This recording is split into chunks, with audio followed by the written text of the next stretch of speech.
আনতে পারো। তো আমরা এই যে কনফিউশনের মধ্যে আমরা থাকবোই না, ইম্পারেটিভটাকে পুরোটাই আলাদা করে দেবো, আজকে থেকে গ্রামার চেঞ্জ করে দিলাম, ভাববোই না যে ইম্পারেটিভের মধ্যে লেট রয়েছে, লেট আলাদাই একটাও, তাই না? আর নাহলে এই লেট আর এই ইম্পারেটিভের চক্করে যদি পড়ে যায় তাহলে আমাদেরকে নামের আগে লেট বসাতে হবে।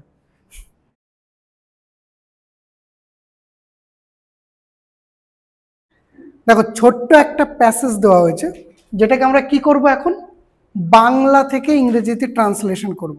এর আগেও আমরা মোটামুটি তিনখানা ক্লাস কমপ্লিট করেছি, আশা করি তোমাদের ভালো লেগেছে। এবার কথা হচ্ছে এই যে ছোট্ট একটা প্যাসেজ, এটাকে কি করে করব। আমি বিধানের খাতাটা দেখলাম, দেখে মনে হলো যে খুব পাতিভাবে লেখা হচ্ছে, তুমি এর আক্ষরিক অর্থটাকে ব্যবহার করছো না। বোঝা গেছে কেমন হচ্ছে? দেখো, বেলা যায় কথাটাকে আমরা কি করে বলেছি, তুমি কি লিখেছো, দ্য ডে ইজ এন্ডিং সুন, তাই তো? আচ্ছা, এই কথাটা শুনতে ভালো লাগছে না? আমরা যদি এরকম লিখি, এই যে বেলাটাকে আমরা কি করতে পারি, দ্য ডে, ওকে, কি লিখবো, দ্য ডে, এই যে দ্য ডে লিখলাম। আচ্ছা, এই ডেটা কি বাবা, এই data third person singular number, third person singular হলে এরপরে ভার্ব কি বসবে, মানে ভার্বের সাথে এস বা ইএস যুক্ত হবে না, হবে না? তো সাবজেক্ট যদি থার্ড পারসন সিঙ্গুলার নাম্বার হয়, কি হয়, থার্ড পারসন সিঙ্গুলার নাম্বার, তাহলে ভার্বের সাথে এস বা ইএস যুক্ত হয়। আর যায় মানে কি, আমরা বলি না যে আমার পাশ দিয়ে কেউ গেল, তাহলে কি বলি, পাস বলি না, পাস, পাস মানে আমার পাস দিয়ে গেল, পাসার বলতে পারি, পাসেস বলতে পারি, পাস বলি। তো এই যে এগুলো এক একটা শব্দ যে আমরা আলাদা আলাদা জায়গায় যে ভাগ করে থাকি বা লিখে থাকি, সেটা একটু জানতে হবে। তাহলে এই জায়গায় ডেটা যে রয়েছে, ডের পরে কি পাস হবে না পাসেস হবে, পাসেস হবে, পাসেস বাই মানে ক্রমাগত চলে যাচ্ছে। এবার দেখো এই জায়গায় আমরা সেন্টেন্সের স্ট্রাকচার মেনটেন করেছি, কেমন দেখো, the day subject, main verb, পুরোটাই মেন ভার্ব, তাই তো? পাসেস বাই এটা একটা মেন ভার্ব, সাথে একটা মোডালও বলা যেতে পারে, তাই না? যেহেতু মেন ভার্বের সাথে কি ব্যবহার করেছি, প্রিপোজিশন। তো প্রিপোজিশন যখন মেন ভার্বের সাথে যুক্ত হয় তখন সেটা একটা ফ্রেজাল ভার্বের বা গ্রুপ ভার্বের রূপ নেয়। তাহলে দিনটি কেটে যায়, বেলা যায়, এক কথায় শেষ, দ্য ডে পাসেস বাই। কারো কোনো সমস্যা? দেখো এই জায়গায় দেখো, তেল মেখে জলে ডুব দিয়ে আসে। এবার কে ডুব দেওয়ার কথা বলেছে, কে ডুব দিতে যাবে, তেল মেখে চলো ডুব দিয়ে আসি। তাহলে তেল মেখে একটা, জলে ডুব দেওয়া একটা, আর আসাটা হচ্ছে এই জায়গায় একটা, তাহলে ডুব দেওয়াটাও একটা কাজ, তাই তো? তাহলে ডুব দেওয়াটা এই জায়গায় হচ্ছে কাজ, আশিটা কি এই জায়গায় কাজ, ডুব দিয়ে আসাটাই হচ্ছে একটা কাজ, তাহলে টোটালটাই একটা ভার্ব। তাহলে এবার কি বলেছে, চলো ডুব দিয়ে আসি, এবার ডুবটা কে দিতে যাবে, না ডুবটা কে দেবে আমাকে, এবার আমার প্রশ্নের উত্তর দাও। চলো ডুব দিয়ে আসি, এবার আমি কি আমার নিজেকে কমান্ড করতে পারি যে চলো ডুব দিয়ে আসি? তার মানে কি, আমরা হয়তো সংঘবদ্ধ বা হয়তো একের অধিক রয়েছি, আমি তো একা নই, আমার সাথে কেউ রয়েছে, তাকে হয়তো আমি প্রস্তাব করছি যে চলো ডুব দিয়ে আসি, তাই না? বা চলো ডুব দিয়ে আসা যাক, একই ধরনের কথা তো। তাহলে চলো ডুব দিয়ে আসি কথাটা কিরকম বলা যেতে পারে, লেটস টেক এ ডিপ, একটা ডুব দিয়ে আসা যাক। কি বললাম, লেটস টেক এ ডিপ। কোথায় ডুব দেওয়ার কথা বলেছে, নিশ্চয়ই তো কাদামাটিতে দেব না, তাই না? কোথায় দেব, ডুব কোথায় দিই আমরা, জলে দিই। তাহলে জলের মধ্যে দিই না জলের উপরে দিই, মধ্যে দিই। তাহলে মধ্যের জন্য প্রিপোজিশন কি ব্যবহার করব, ইন। কোথায় দিই, জলে, তাহলে ইন দা ওয়াটার লিখে দাও।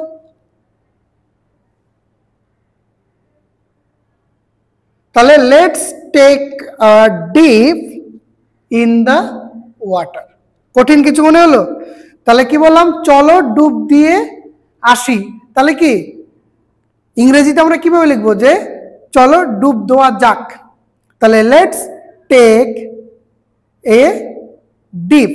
ডিপ মানে ডুব দেওয়া। কোথায়? ইন দা ওয়াটার, জলের মধ্যে। ক্লিয়ার? কঠিন কিছু? ও আফটার, আফটার কি বলা যেতে পারে এই জায়গায়? মাখা, হ্যাঁ, অ্যাপ্লাইং হতে পারে। আর কি হতে পারে?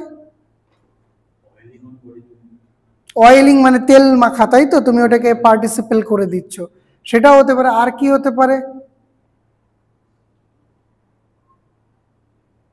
রাবিং।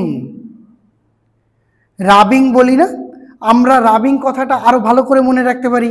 মেয়েরা দেখবা স্ক্র্যাপ করে, সপ্তাহে 2 দিন স্ক্রাবিং। কেন? ট্যান পড়ে যায়, নোংরা পড়ে যায়, সেই নোংরা তোলার জন্য কি করে? স্ক্র্যাপ। তো সেটাকে আমরা যখন করি সেটাকে কি বলি? স্ক্রাবিং। তো এই জায়গায় কি হচ্ছে, এবার আমরা তো ছেলে মানুষ, আমরা তো আর স্ক্রাব করছি না, আমরা তেল মাখছি, রাবিং দিয়ে দাও। আফটার কি হবে? আফটার কি হবে? আফটার পরে কি হবে? ডিরেক্ট রাবিং হবে না অয়েল রাবিং হবে? Oil rubbing. RUBBING হলো? তাহলে কি বললাম? Let's take a dip in the water after oil rubbing, বা রাবিং অয়েলও দিতে পারো, যেটাই দেবে সেটাই হবে। অয়েল রাবিংও দিতে পারো বা রাবিং অয়েলও দিতে পারো। এবার কোথায় কোথায় মাখবে? এবার এই তেলটা কোথায় মাখবে? দেখো এই জায়গায় বলেছে তেল মেখে তো মাখবে, তো কোথায় মাখবে? আমরা যদি একটু বলি গায়ে মাখবে, তাহলে ইন আওয়ার বডি।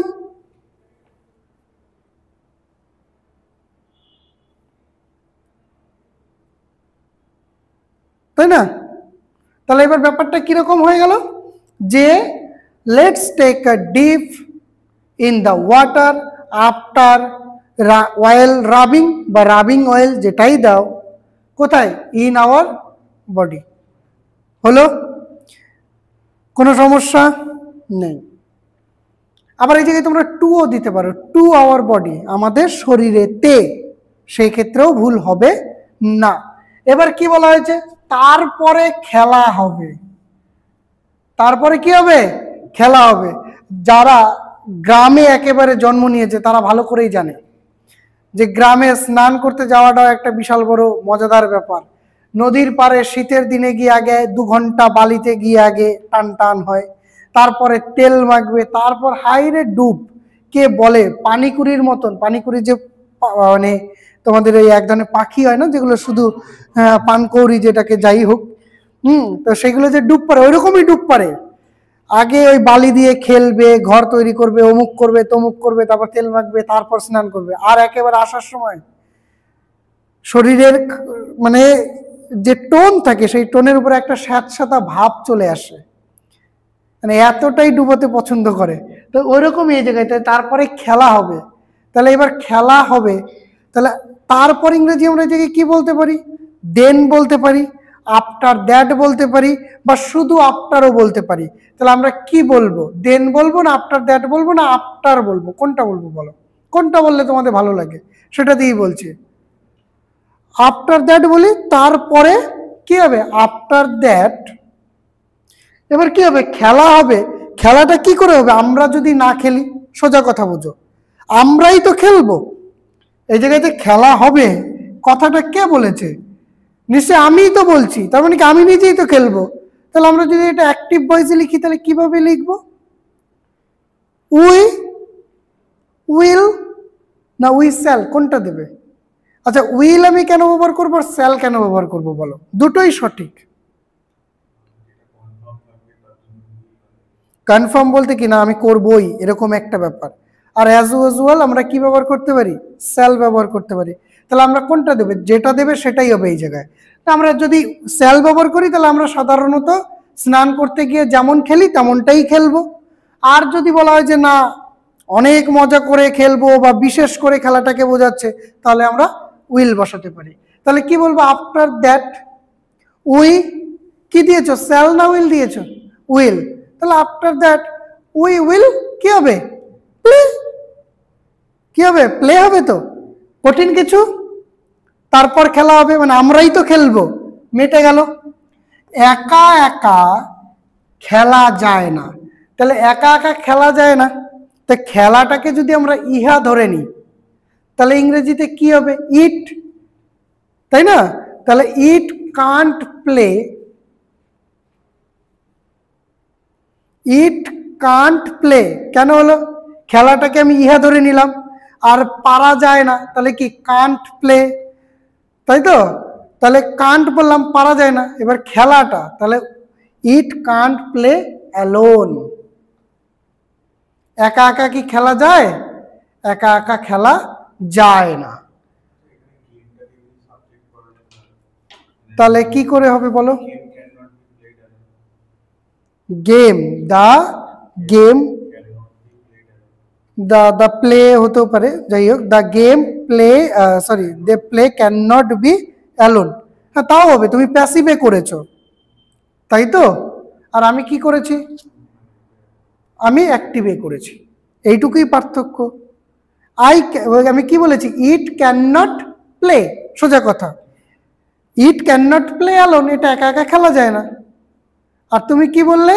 যে the game can't be played alone, না প্লেইং অ্যালোন, কোনটা বলেছ? প্লেড। হ্যাঁ, ঠিক আছে, তুমি প্যাসিভে করেছো আর আমি অ্যাক্টিভে করেছি। তা আমার অ্যাক্টিভে সোজা মনে হয়েছে। দেখো, যার কাছে যেটা সুবিধা মনে হবে, সেন্টেন্স শেখাটাই হচ্ছে ব্যাপার, স্ট্রাকচার যাতে ভুল না হয়, 1 নাম্বার কথা। আমি কি মাথায় রেখেছি?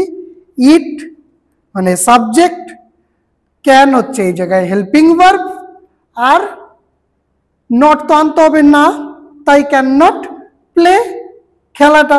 এবার কে খেলতে পারে না? একা একা খেলা যায় না, তাহলে অ্যালোন হয়ে গেল। It can not play alone, এটা একা একা খেলা যায় না। এবার কি বলা হয়েছে? ওই বাড়ি থেকে কয়েকজন এলে বেশ হয়। ওই বাড়ি থেকে কয়েকজন এলে বেশ হয়। হয়তো নদীর পাড়ে কেউ রয়েছে, তো সেই নদীর পাড়ের বাড়ি থেকে ওই বাড়িতে হয়তো 4-5 জন ছেলে রয়েছে, বা যাই হোক, তো তাদের মধ্যে যদি 2-3 জন আসে তাহলে খেলাটা বেশ জমতো আর কি, এটা বলতে চেয়েছে, তাই তো? খেলাটা যদি বেশ জমতো তাহলে কি ওদেরকে চাই? তাহলে এটা তাদের একটা ইচ্ছে বলছে। তাহলে এই ইচ্ছের মধ্যে কি রয়েছে? যদি বলেছে, তার মানে কি? এটা একটা কন্ডিশনাল সেন্টেন্স। আর কন্ডিশনাল সেন্টেন্স আমরা কি আনি? ইফ আনি, তাই তো? তাহলে কি হতে পারে? যে এটা খুব বেশ হয়, তাহলে ইট ইজ, এটা হয় কি? বেশ। মানে আমরা এই জায়গায় কি ব্যবহার করতে পারি? ইট ইজ ভেরি নাইস করতে পারি। এটা বেশ হয় মানে বেশ সুন্দর হয়। নাইস মানে তো সুন্দর, এই জায়গায় বেশ দিয়ে কি বুঝিয়েছে? সুন্দরটাকেই তো বুঝিয়েছে।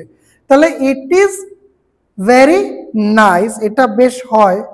আর যদি তোমরা এটাকে বলো যে এটা বেশ হবে, তাহলেও কিন্তু ভুল হবে না সেন্টেন্সটা। কারণ দেখো, ওরা যদি আসে তাহলেই তো খেলাটা ভালো মজবে, তার মানে কি? ভবিষ্যৎ বোঝাচ্ছে। তাহলে সেই ক্ষেত্রে আমরা ইট উইল, তাই তো? It will be very nice, যে এটা খুব ভালো হবে বা খুব সুন্দর হবে। ইফ, যদি। এবার কয়েকজন ইংরেজি কি? সাম বডি। আমরা এই জায়গায় কয়েকজন ছেলে বলেছে না, না কয়েকজন, মানে কয়েকজন সাম বডি ব্যবহার করবো না। বডি মানে অ্যাকচুয়ালি মানুষকে বোঝাচ্ছে, আমরা ডিরেক্ট মানুষকে বোঝাচ্ছি না, কারণ খেলার জন্য তো প্রাপ্তবয়স্ক লোক বাচ্চাদের সাথে সাধারণত খেলতে আসবে না, আর এটা একটা বাচ্চাদেরই প্রলাপ, তাই না? আমরা যদি পড়ি পুরোটাকে, তাহলে সাম বয়েজ লেখা যেতে পারে, কিছু ছেলে, তাই তো? ইফ সাম বয়েজ, তাহলে ইট, তাহলে পুরো সেন্টেন্সটা কিরকম হলো? It is very nice if some boys, কি বলেছে? থেকে আসে, তাই তো? ওই বাড়ি থেকে কয়েকজন এলে, এলে, তাহলে এবার এলেটাকে কোন টেন্সে বলবো? সাম বয়েজ কি হবে, শ্যাল হবে না উইল হবে? সাম বয়েজ শ্যাল না উইল হবে? উইল কখন বসে? সাম বয়েজ, তাহলে সাম মানে কি, কিছু তো বোঝাচ্ছে, এক তো প্লুরাল, সে তো আবার কি রয়েছে, বয়েজ মানে প্লুরাল ফর্মে। তা প্লুরাল ফর্মের পরে ফিউচারে কি বসে, শ্যাল বসে না উইল বসে? উইল বসে। দের পরে কি বসে? দের পরে উইল বসে। তাহলে এই জায়গায় যদি আমরা উইল বসাই তাও ঠিক হবে, শ্যাল বসালেও ঠিক হবে। কেন? আমি ওই যে যে বেশ হবে, খেলাটা খুব মজাদার হবে, যদি জোর দিয়ে বোঝাতে চাই তাহলে শ্যাল বসাবো। আর যদি মনে হয় যে না, নর্মালি যে না আসলে খুব ভালো হতো, খেলাটা বেশ জমতো, তাহলে আমরা কি বসাবো, উইল বসাবো। তাহলে কি হয়ে গেল, সাম বয়েজ উইল কি হবে, কাম, তাই তো? কোথা থেকে আসবে, ওই বাড়ি থেকে। তাহলে থেকে ইংরেজি কি, ফ্রম। আর ওই বাড়ি ইংরেজি কি, দ্যাট হাউস। লিখেছো, ফ্রম দ্যাট হাউস। তাহলে কি হলো, যে ইট ইজ সো নাইস বা ইট ইজ ভেরি নাইস বা ইট ইজ ভেরি ওয়েলও দিতে পারো, ওয়েল মানেও ভালো, তাই না? ইট ইজ ভেরি ওয়েল, এটা খুব ভালো হয়। If some boys will come from that house. কঠিন কিছু? ফুটবল খেলা খুব হবে, তাহলে ফুটবল খেলা খুব হবে, যতই কঠিনে লেখা থাকুক না কেন আমরা আমাদের মতন লিখবো। তা ফুটবল খেলাটা কে খেলবে, বারবার বলছি, কে খেলবে? আমি খেলবো। আমি খেলবো মানে কি, একা তো আর ফুটবল খেলা যায় না। এই যে কি বলেছে, খেলা হবে, এই জায়গায় কি বলেছে, যে ডুব দিয়ে আসা যাক, কাউকে তো প্রস্তাব দিচ্ছে। তাহলে এই জায়গায় আমরা কি ব্যবহার করব, আমরাই বলবো। তাহলে উই শ্যাল, আমরা, উই শ্যাল প্লে ফুটবল, আমরা ফুটবল খেলবো। এই যে কি বলেছে দেখো, খুব, তাই তো? আমরা কি এরকম বলতে পারি যে উই শ্যাল প্লে, খুবের ইংরেজি ভেরি, তো ভেরি ফুটবল তো কখনো হয় না, এরকম কি হয়? তাহলে তো বোকা বোকা লাগবে শুনতে। তাহলে অনেকটা মানে অনেক মানে মনের আনন্দে এবং তৃপ্তি ভরে খেলবো, মানে মনে যতটা রয়েছে আজকে খেলেই ছাড়বো। তাহলে সেই কথাটা কি করে বলবো, উই শ্যাল প্লে ফুটবল, আমরা ফুটবল খেলবো, in heart's content. In heart's, heart's মানে কি, মনের মধ্যে, মানে হচ্ছে যা রয়েছে, বোঝা গেছে? In heart's content, clear? Content, বোঝা গেছে? মানে মনের যতটা ইচ্ছা রয়েছে আজকে মিটিয়ে নেব খেলে, বোঝা গেল? হ্যাঁ,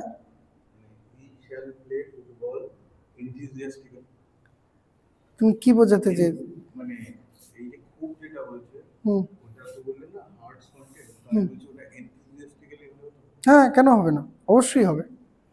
ওটা তো তুমি অ্যাকচুয়ালি অ্যাডভার্ব ব্যবহার করলে, আমি এই জায়গায় অ্যাডভার্ব ব্যবহার করিনি, আমি খুব ইজি ওয়েতে বললাম। কারণ যেহেতু তোমাদের স্টার্টিং হচ্ছে, তা আগে তো সেন্টেন্স মেক শিখবো, তারপর নাহলে অলংকার দিব, বুঝে গেছে? তা ইজি ওয়েতেই আমরা একটু শিখি। তুমি যেহেতু এটা লিখেছো খুব সুন্দর হয়েছে। তারপর এটা কি বলা হয়েছে, আরে খেলবে কিন্তু আবার কি বল নেই। তাহলে বল নেই কথাটা কাদের বল নেই, আমাদেরই বল নেই, আমরা খেলবো কিন্তু আমাদের কাছে কি বল নেই। তো বল আমাদের নেই কথাটা কি করে বলবো, আমাদের নেই বল, তাহলে কি করে বলবো? আমি কিন্তু এই বাংলাটা বলে দিলাম ইংরেজি ট্রান্সলেশনের, আমাদের নেই কোনো বল। আই ডোন্ট হ্যাভ, হ্যাভটাকে আমি এই জায়গায় মেন ভার্ব করেছি,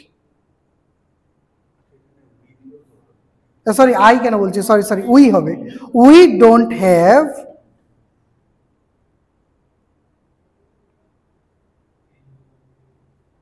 কি হবে তারপর, আমাদের নেই, উই ডোন্ট হ্যাভ কি নেই, তাহলে বল নেই, তাহলে কিভাবে বলবো? উই ডোন্ট হ্যাভ অ্যানি বল বলবো না নো বল বলবো? অ্যানি বল হবে। হুম, কিসের জন্য বলেছে? খেলার জন্যে। তাহলে এটা কি করব? ফর ফর প্লেইং বা ফর প্লে উইথ হতে পারে, ফর প্লেইং বা কি বলতে পারি? প্লে উইথ বলতে পারি। বোঝা গেছে? কঠিন লাগছে? তারপর দেখো, গাছ থেকে ঢেলা মেরে বেল পেরে নেব। বেল মানে হচ্ছে বেল ফল, যেটাকে বলা হচ্ছে। তাহলে আমরা পেরে নেব মানে কি? সংগ্রহ করব। তাহলে উই শ্যাল কালেক্ট, আমরা সংগ্রহ করব।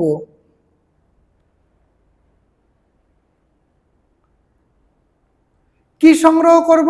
প্রশ্ন করো, উত্তর কি পাওয়া যাচ্ছে? বেল, তাই তো? বেল। তাহলে বেল ইংরেজি কি? Wood apple. তাহলে we shall collect wood apple. কোথা থেকে?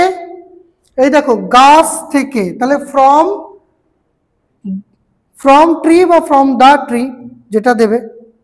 ফ্রম দা ট্রি দিলেই শুনতে ভালো লাগছে, তাই তো? From the tree. কি করে পারবো? ঢেলা মেরে। তাহলে ঢেলাটা কি? স্যার বুঝতে তো পারছি, কিন্তু এটাকে লিখবো কি করে? এবার ঢেলা মারাটা মানে কি? ঢিল ছোড়া এক কথায়। তাহলে কি বললাম আমি? পুরোটা কি বললাম? যে we shall collect wood apple, তারপর ফ্রম দ্য ট্রি,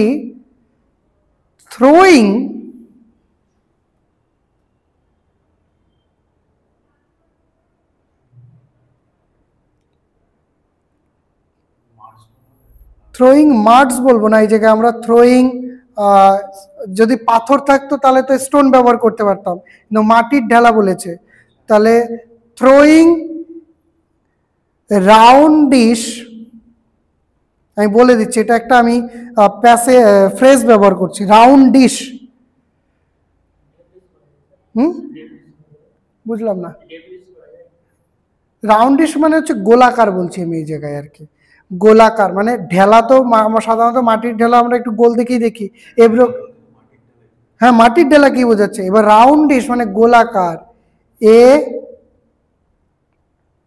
না, রাউন্ডিশের আগে ব্যবহার করো এ রাউন্ডিশ হয়েছে। A roundish lump of clay, lump, LUMP, lump of clay মানে কাদা মাটি দিয়ে তৈরি একটা মাটির ঢেলা দিয়ে আমরা কি বেল পেরে সেগুলোকে সংগ্রহ করব। বোঝা গেল? তাহলে কি করে বলবো আমরা এটাকে? যে উই শ্যাল কালেক্ট কি? We shall collect wood apple from the tree. Clear?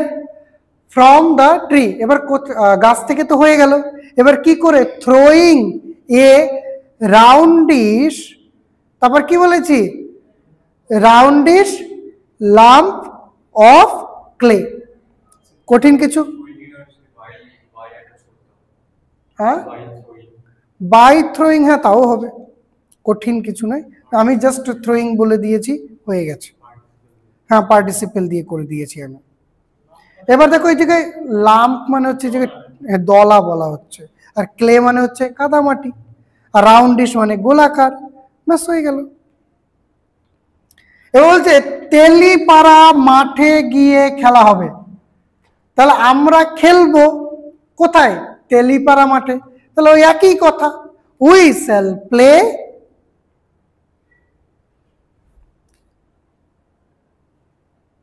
কোথায় খেলবো? ইন দ্য ফিল্ড, মাঠে খেলবো না। We shall play in the field, কোন মাঠে বাবা? তাহলে অফ তেলিপাড়া, তেলিপাড়ার মাঠে খেলবো। হয়ে গেল। কঠিন কিছু? তাহলে আমরা এটা কি করে করলাম? দেখো, তেলিপাড়ার মাঠে, তার মানে কি খেলা হবে, মানে কি আমরা খেলবো। তাহলে আমরা খেলবো, আমরা হচ্ছে এই জায়গায় সাবজেক্ট, খেলবো, এবার খেলাটা হয়ে গেল কি মেন ভার্ব। তাহলে উই, তারপর কি দিয়েছি শ্যাল প্লে, আমরা খেলবো, সাবজেক্ট প্লাস মেন ভার্ব হয়ে গেল। কোথায় খেলবো প্রশ্ন করো, রেস্ট পেলাম, আমরা অবজেক্ট পাইনি কিন্তু এটা অবজেক্ট না। যদি কি বা কাকে দিয়ে মানে সাবজেক্ট দিয়ে মেন ভার্বকে প্রশ্ন করে যদি কি বা কাকে দিয়ে উত্তর পেতাম তাহলে সেটা অবজেক্ট হতো, কিন্তু এই জায়গায় প্রশ্নের উত্তর কি পাচ্ছি কোথায় দিয়ে, মানে কোথায় খেলবো, তো কোথায় মাঠে খেলবো, তাহলে ইন দ্য ফিল্ড, কোথাকার মাঠে, অফ তেলিপাড়া। কঠিন কিছু না। এবার বলা হয়েছে খেলা সেরে ঘরে ফিরে যাব, মানে খেলা সেরে ঘরে ফিরে যাব, তাহলে আমরা ফিরবো, তাই না? আমরা এটা বলতে পারি কে ফিরে যাবে, আমি ফিরবো তো, তাহলে আমি হচ্ছে এই জায়গায়, সরি আমি বারবার হয়ে যাচ্ছে আমি, অ্যাকচুয়ালি এটা উই হবে আমরা, তাহলে আমরা ফিরবো, তাহলে উই উড কি হবে, উই উড রিটার্ন হতে পারে, বা উই উড কেম ব্যাক হতে পারে, যেটা দেবে সেটাই হবে, তাই না? উই উড রিটার্ন বা উই উড কেম ব্যাক।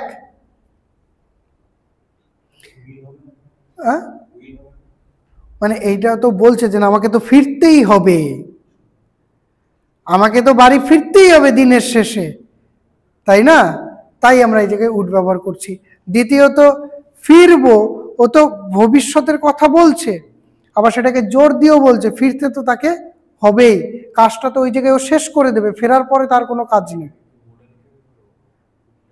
হ্যাঁ হ্যাঁ, তাহলে কি হলো এই জায়গায় উই উড রিটার্ন বা উই উড কেম ব্যাক, কি করে, আফটার ফিনিশিং, কি শেষ করে, আফটার ফিনিশিং গেমও দিতে পারো বা প্লেও দিতে পারো। তাহলে আমি কি বললাম এই জায়গায়, উই উড রিটার্ন বা we would came back after finishing the play বা দা গেম, বলেছে। এবার দেখো দেরি হবে না, মানে আমরা দেরি করব না, তাহলে আমরা করব না ইংরেজি কি হবে, উই কি হবে বলো, এটা তো বলো, করব না, করব না বলো, ফিউচার রয়েছে তো, কোন টেন্স হবে, ফিউচারের কোনটা হবে, we would not be late, হয়ে গেছে।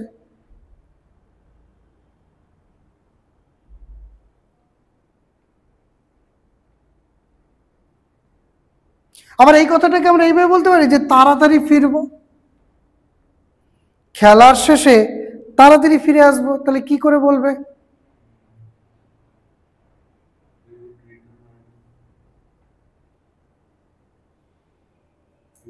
We will we would return,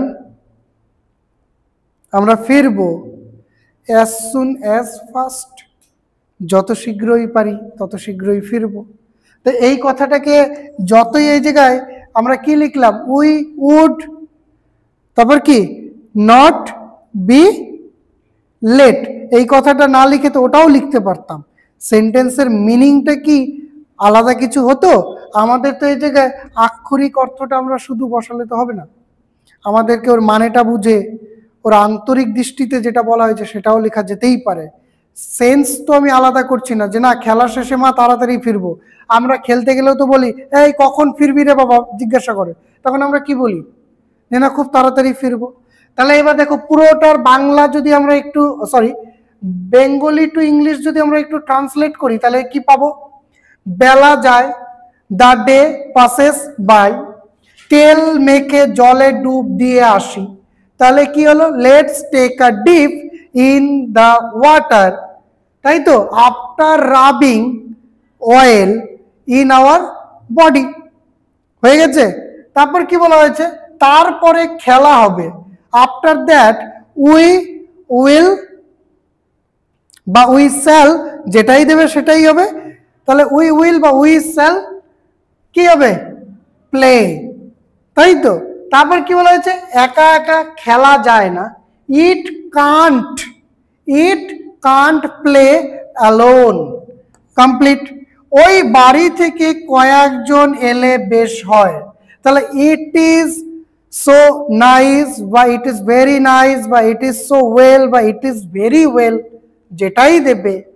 if যদি some boys will come from that house. Clear হয়ে গেল? বেশ হয়। ফুটবল খেলা খুব হবে। ফুটবল খেলা খুব হবে মানে কি আমরা খেলবো, তাহলে we shall play the football in heart's content. বুঝা গেছে? ইন হার্টস কন্টেন্টের সাথে না আরেকটা এইভাবে বলা যেতে পারে, ইন আওয়ার হার্টস কন্টেন্ট।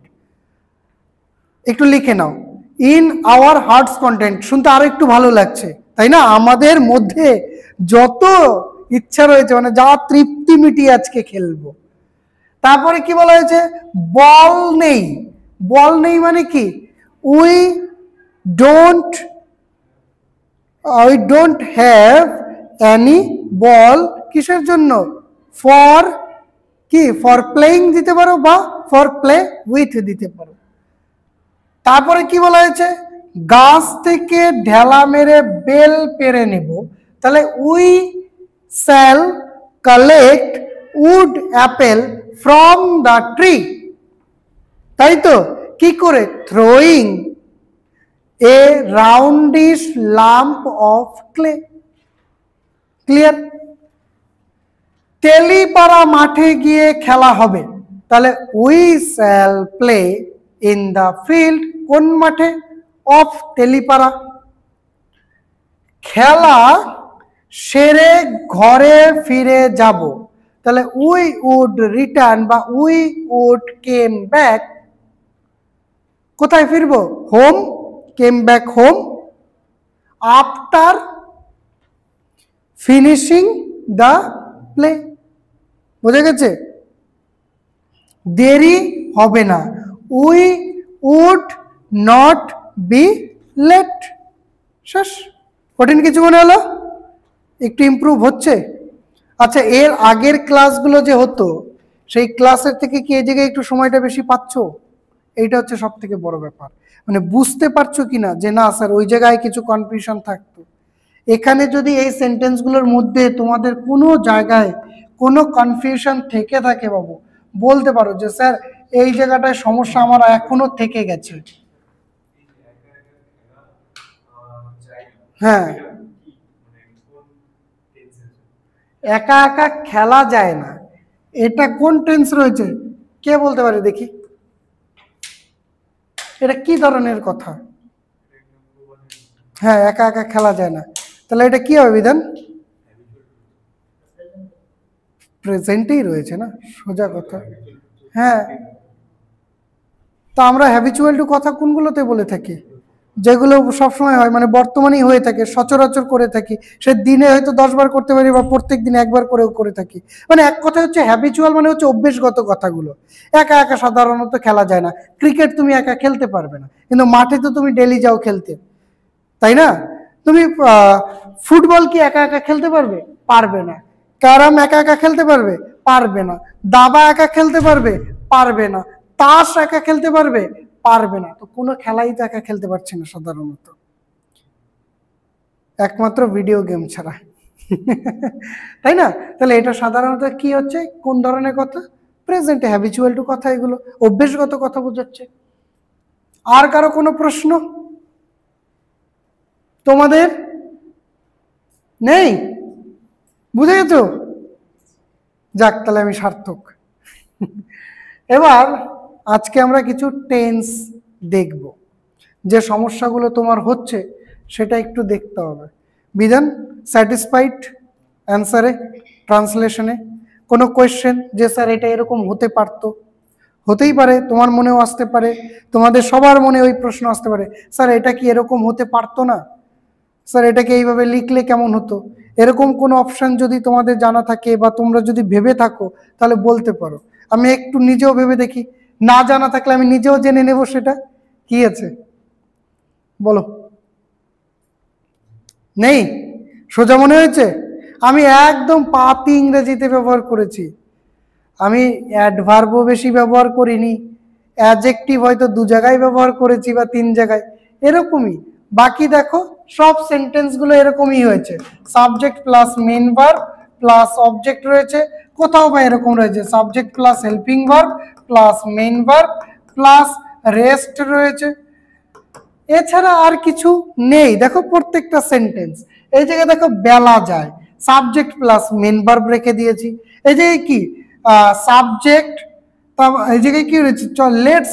আচ্ছা, লেটস দেওয়া সেন্টেন্স গুলোকে কি বলা হয়ে থাকে বলতো?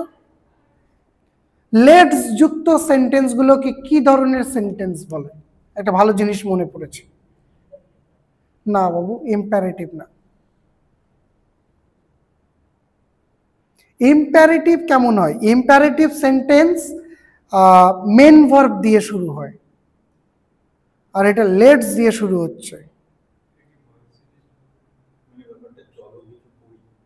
হ্যাঁ, চলো কিছু করি, চলো কিছু করা যাক, এটা খাওয়া যাক, এটা নেওয়া যাক, চলো ঘোরা যাক, চলো হাঁটা যাক, চলো কাজ নাই তাহলে একটু ঘুমানোই যাক। যাই হোক, তো যাক ধরনের কথা, মানে হওয়া যাক, করা যাক, নেওয়া যাক, দেওয়া যাক, এই ধরনের কথাগুলোকে কি ধরনের? লেট সেন্টেন্স বলা হয় এগুলোকে, এগুলোকে লেট সেন্টেন্স। আর লেট সেন্টেন্স কার মধ্যে পড়ে?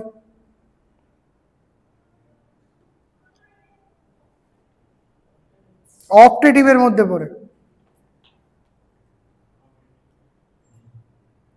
অ্যাকচুয়ালি লেট সেন্টেন্সকে না আমরা যদি একটু আলাদা করেই রাখি সেটাই ভালো হয়, কারণ ইম্পারেটিভের মধ্যে তো রিকোয়েস্টেড বোঝায়, অর্ডার্ড বোঝায়, অ্যাডভাইসড বোঝায়, কমান্ডেড বোঝায়, ওয়ার্নড বোঝায় মানে সতর্ক করা, আর্জড মানে জোর করে কাউকে কিছু দিয়ে করিয়ে নেওয়া, সেটা বোঝায়। আর অপটেটিভের মধ্যে আমরা সাধারণত কি জানি? প্রেইড বোঝায় মানে প্রার্থনা বোঝায়, আর কি বোঝায়? ইচ্ছে প্রকাশ বোঝায় মানে উইজড, কাউকে অভিশাপ দেওয়া বোঝায় মানে হচ্ছে কার্সড, তাই না? কিন্তু লেট সেন্টেন্সটাকে না আমরা সাধারণত এটা নিয়ে একটা কনফিউশন থেকেই যায়, আমরা না এটাকে অপটেটিভ বলতে পারি, না এটাকে আমরা ইম্পারেটিভ বলতে পারি। আমরা সাধারণত মনে রাখবো লেটটাকে আলাদাই একটা সেন্টেন্স রাখবো।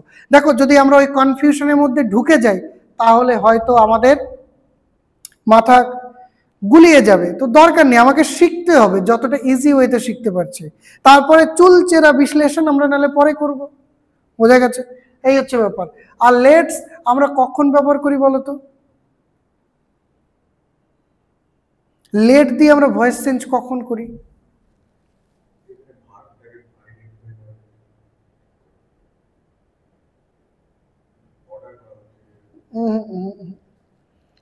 লেট দিয়ে আমরা ভয়েস চেঞ্জ কি দিয়ে করি, মানে কখন লেট আনি আমরা?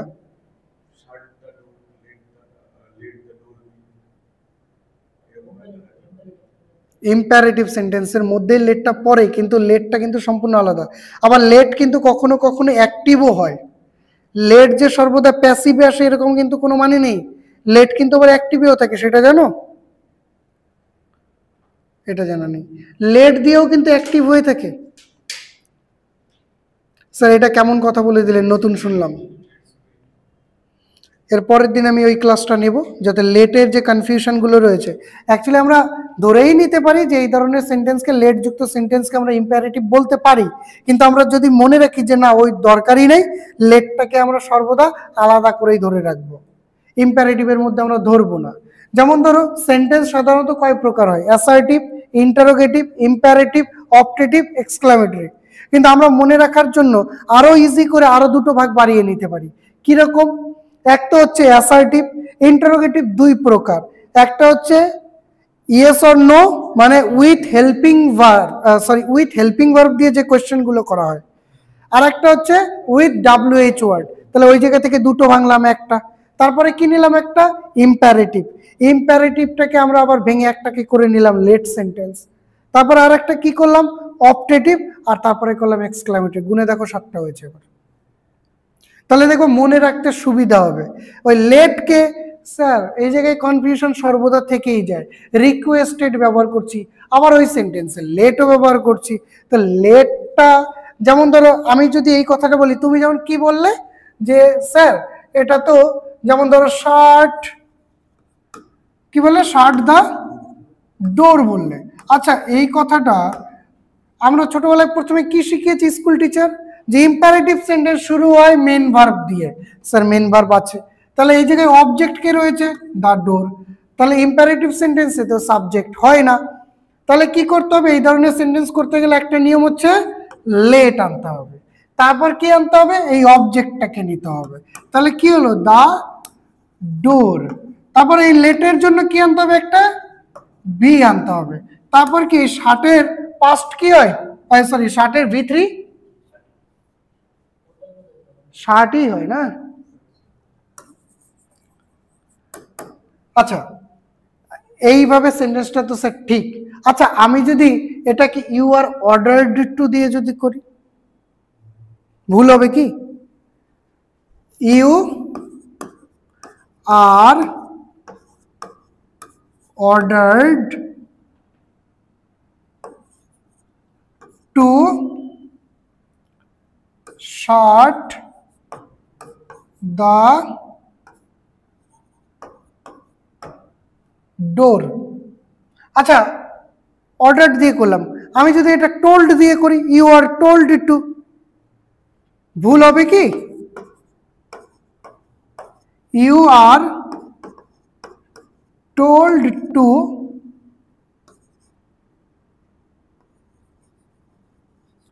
শার্ট দ্য, ভুল হবে কি, আমি আমার একটা বন্ধুকে স্বাভাবিকভাবে বলতে পারি যে দরজাটা বন্ধ কর, এইখানে কি আদেশ করা হলো না নর্মাল কথা বলা হলো, টোল্ড দিয়ে বলতে পারি। আচ্ছা একজন সেনা মানে উচ্চপদস্থ অফিসার, সে যদি তার নিচু পদস্থ একজনকে বলে থাকে যে দরজাটা বন্ধ করো, সেই ক্ষেত্রে আমরা এই অর্ডারের জায়গায় কমান্ড ব্যবহার করতে পারি, তো ভুল কিছু হবে কি। তো ইম্পারেটিভ সেন্টেন্স দেখো একটা লেট দিয়ে করতে পারছি, দ্বিতীয়ত অর্ডার দিয়ে, একটাই সেন্টেন্স অর্ডার দিয়ে করছি, টোল্ড দিয়ে করছি, কমান্ড দিয়ে করছি, কোনোটাই তো ভুল হচ্ছে না, শুধুমাত্র কথা বলার সেন্সের উপর ডিপেন্ড করছে, যে সেটা সাধারণভাবে বললে টোল্ড, যদি সাধারণ মানুষ আদেশ করে থাকে বা নির্দেশ করে থাকে তাহলে কি হচ্ছে অর্ডার, একটা যদি সেনাবাহিনী বলে থাকে তাহলে সেটা কমান্ড। আর লেট দিয়ে বললে তো দরজাটা বন্ধ করা যাক আমরা বলতেই পারি। এই জায়গায় প্রস্তাব দিচ্ছে, তুমি মানতেও পারো নাও মানতে পারো। তা আমরা এই যে কনফিউশনের মধ্যে আমরা থাকবোই না, ইম্পারেটিভটাকে পুরোটাই আলাদা করে দেবো, আজকে থেকে গ্রামার চেঞ্জ করে দিলাম, ভাববোই না যে ইম্পারেটিভের মধ্যে লেট রয়েছে, লেট আলাদাই একটাও, তাই না। আর নাহলে এই লেট আর এই ইম্পারেটিভের চক্করে যদি পড়ে যায় তাহলে আমাদেরকে নামের আগে লেট বসাতে হবে, মরেই যাবো তো পাগল হয়ে, তাই না। এই হচ্ছে ব্যাপার। আচ্ছা আমরা আজকে একটু টেন্সে চলে যাই।